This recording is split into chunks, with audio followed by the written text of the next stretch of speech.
ปลูกหวายท่านผู้ชมหวายน้อยๆเนาะท่านผู้ชมนี่คือสวนหวายเนาะเป็นสวนหวายอยู่ทางเมืองพีนสวนบ่อทิพย์พี่น้องปลูกหวายนี่เลย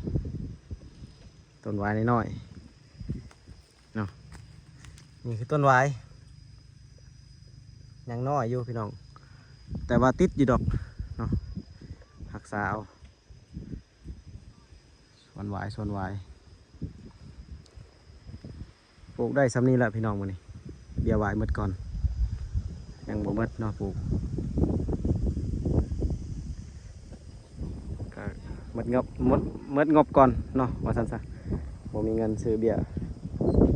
ซ้ำนี้ครับเพิ่นก็สิหาเบี้ยกาเบี้ยอีกเนาะพี่น้องมาปลูกอีก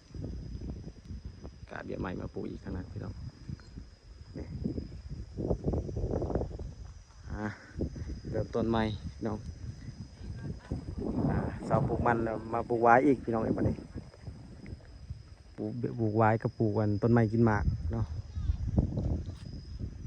ดินนี่คือสีงามอยู่พี่น้องเอ้ยถ้ามันติดแล้วจึงฝนตกจึงเอาปุ๋ยมาใส่ท่านผู้ชมใส่ปุ๋ยให้มันงามๆพี่น้องมันขึ้นงามๆเลยนี่ต้นไว้สายพันธุ์นี่เอามาแต่ใช้โปนเด้อพี่น้องมาแต่ใช้โปน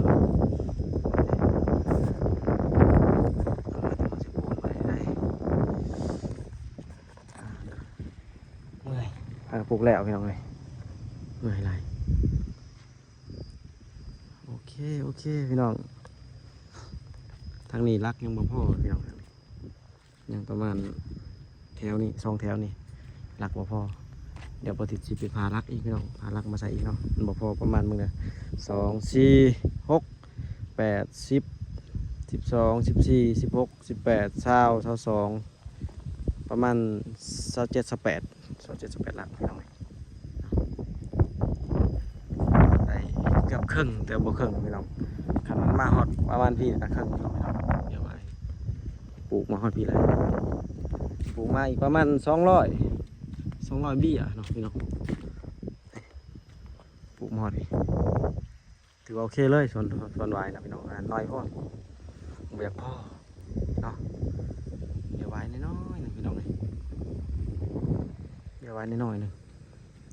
ตัดหญ้ากับซิมวนโยปีซิมานี่เพราะว่ามันเขาปรับหน้าดินได้นะพี่น้อง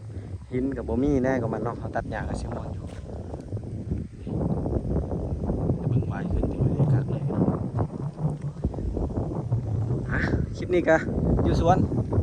อยู่ไฮอยู่หน้าอยู่สวนพี่น้องเลยเนาะบรรยากาศอยู่ไฮอยู่หน้าโอเคพี่น้องสวัสดีก่อนเด้อพี่น้องไปเข้ามากับพักกดไลค์กดแชร์กันเนาะ